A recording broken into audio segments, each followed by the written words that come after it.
Hello guys, welcome back to my YouTube channel. Maryada. Sanjana की नई नई शादी हुई थी।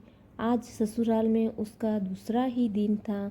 वह अपने कमरे में बैठी मायके वालों को याद कर रही थी कि तभी उसकी सास अनीता जी अंदर आई और कड़े शब्दों में बोली, बहू सुनो, कल सुबह मैं तुम्हें रसोई संभालनी है और घर का बाकी काम भी शुरू करना है।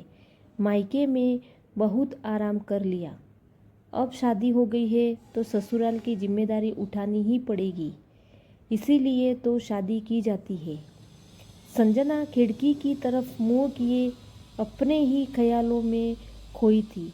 उसने पीछे मुड़कर देखा और शांत भाव से कहा, ठीक है मम्मी जी, मुझे बता दीजिए कल सुबह क्या बनाना है, मैं बना दूंगी। अनीता जी ने हिदायत देते हुए कहा, नाश्ते में पहले पोया बना लेना और दोपहर के लिए राजमा अभी रात को ही भिगा देना। दोपहर में राजमा चावल और रोटी के साथ थोड़ा सा आंवला मिर्च चौक लेना, तुम्हारे ससुर जी को बहुत पसंद है। इतना कहकर वह चली गई। रसोई में फरमाइशों का अंबार। अगले दिन संजना सुबह जल्दी उठी। उसने घर का सारा काम निपटाया और नाश्ता बनाने रसोई में गई। तभी उसकी ननंद प्राची, जो अभी मायके में ही थी, वहाँ आई और पूछा, भाभी नाश्ते में क्या बना रही हो? संजना ने कहा, दीदी मैं पोया बना रही हूँ। यह सुनते ही प्राची गुस्से में बोली, मैं पोया वोया नहीं खाती भाभी, मेरे लिए मत बनाना। संजना ने कहा, लेकिन दीदी मम्मी जी ने ही तो कल रात को कहा था। प्राची चिढ़कर बोली, मैंने कह दिया ना मुझे पोहा नहीं पसंद है। तभी अनीता जी वहाँ आ गई और संजना से बोली, बहू, जब वह कह रही है कि पोया नहीं खाएगी तो उससे पूछ ले कि क्या वह क्या खाएगी, वही बना दे उसके लिए। संजना ने पूछा, दीदी आप ही बता दीजिए। प्राची मुंह बनाते हुए बोली, मुझे तो सूजी के अप्पे खाने हैं। संजना अप्पे बनाने की तैयारी करने ही वाली थी कि उसके ससुर महेश जी वहाँ आकर बोले, बहू पोहा तो मुझसे भी नहीं खाया जाएगा और सूजी के अप्पे मुझे अच्छे नहीं लगते। तुम मेरे लिए 2 नमक मिर्च के पराठे बना देना, मैं चाय के साथ खा लूँगा। तभी संजना का पति नरेंद्र कमरे से बाहर निकला और अपनी फरमाइश रखता हुआ बोला, सुनो, मेरे लिए चाय और बेसन के चीले बना देना। मुझे अप्पे पराठे या पोहा नहीं पसंद है, मैं पोहा नहीं खाता। संजना का पहला कदम। सबकी अलग अलग फरमाइशों सुनकर संजना ने सबकी तरफ देखा और कहा, क्या आप सब एक जैसा नाश्ता नहीं कर सकते? पापा जी की मजबूरी समझ आती है, लेकिन बाकी सब तो एक नाश्ता कर सकते हैं ना? यह सुनते ही अनीता जी भड़क गई। तेरा क्या जा रहा है बहू? अभी तो पहला दिन है और आज अभी से नाटक शुरू हो गए। क्यों खाए हम सब एक नाश्ता? मेरी बेटी मायके आई है, क्या यहाँ भी अपनी पसंद का गर्मा गर्म नहीं खा सकती? संजना ने ठंडे दिमाग से जवाब दिया, मम्मी जी बात मनपसंद खाने की नहीं है, मुझे एक ही समय पर सबको नाश्ता देना है, वह भी सबके मन मुताबिक अलग अलग तरीके का। प्राची ने ताना मारते हुए कहा, बड़ा जोर पड़ रहा है आपको, इसीलिए मेरे भाई ने 4 बर्नर का चूल्हा लाकर दिया है ताकि खाना जल्दी बने।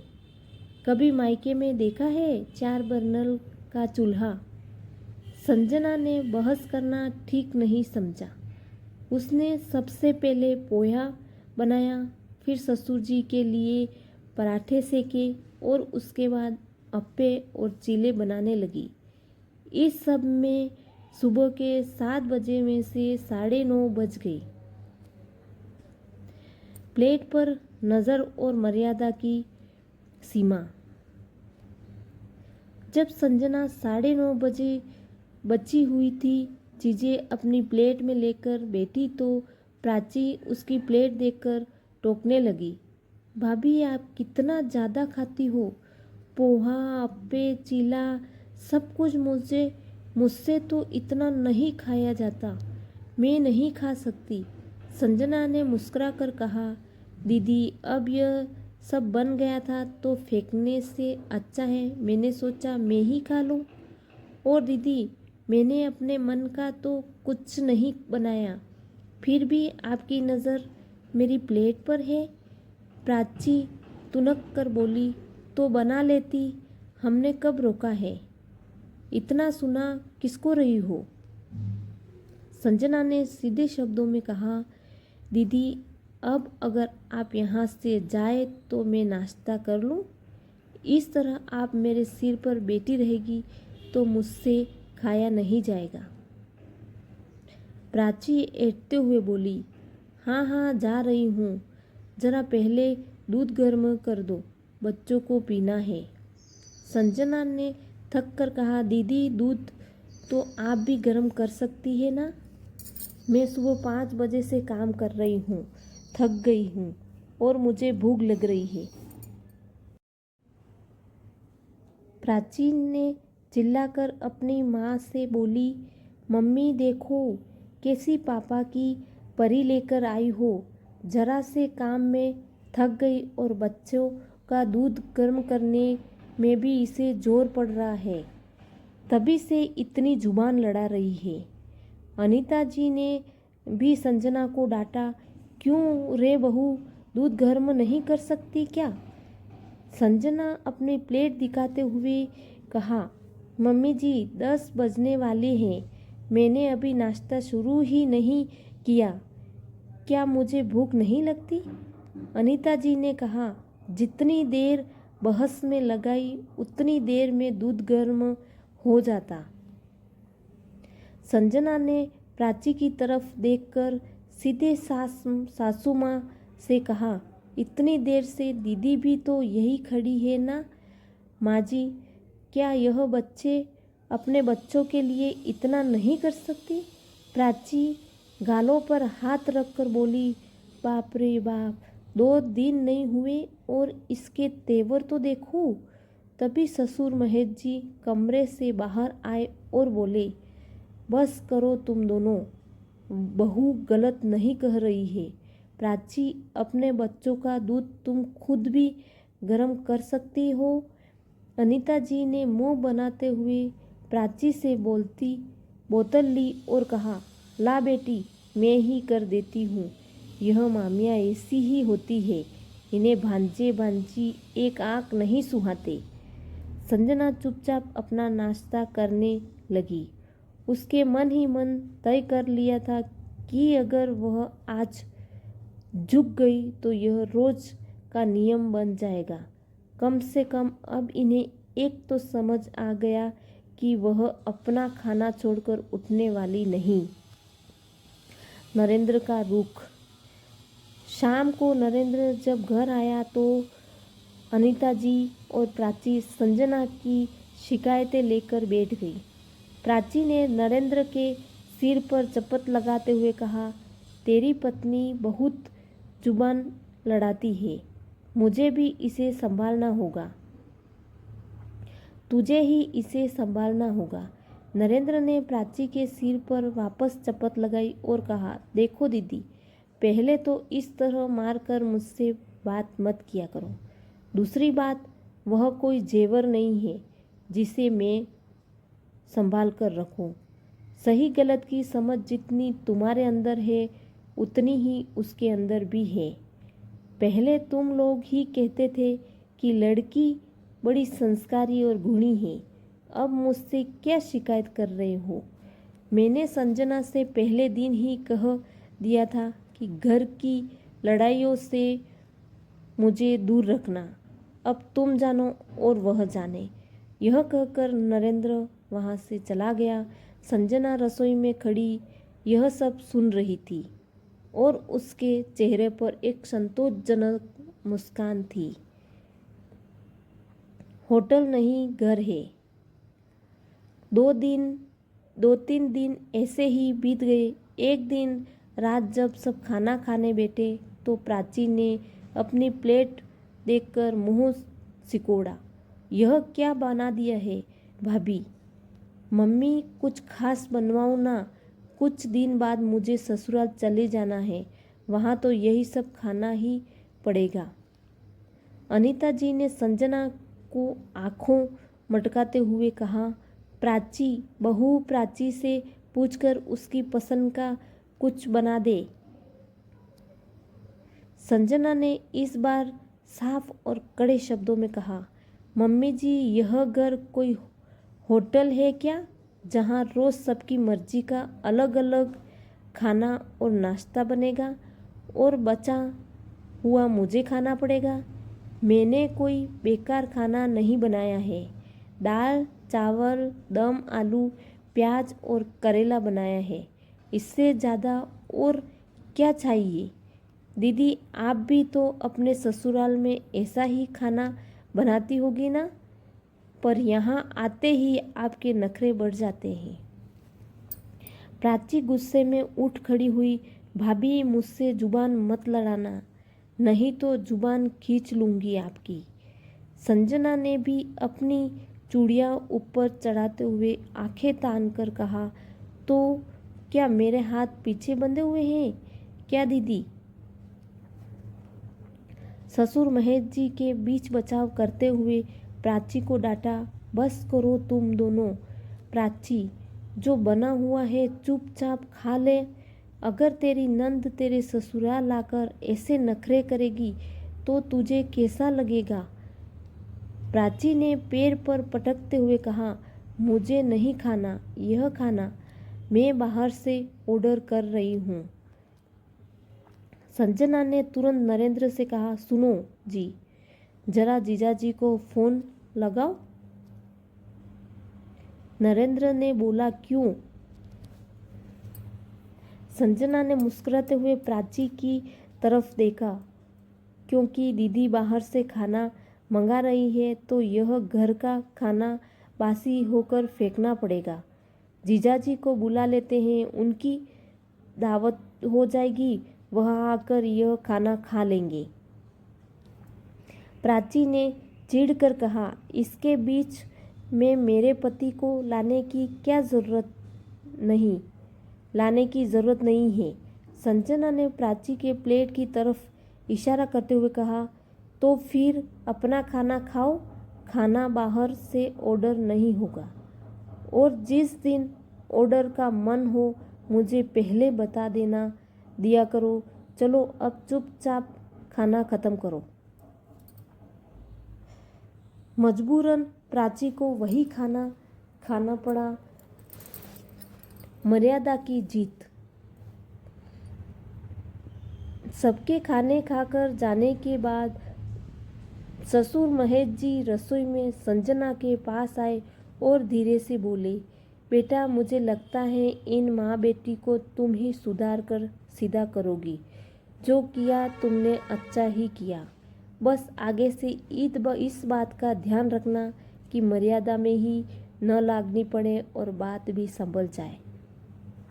संजना ने बर्तन धोते हुए कहा। ठीक है पापा जी, मैं ध्यान रखूंगी।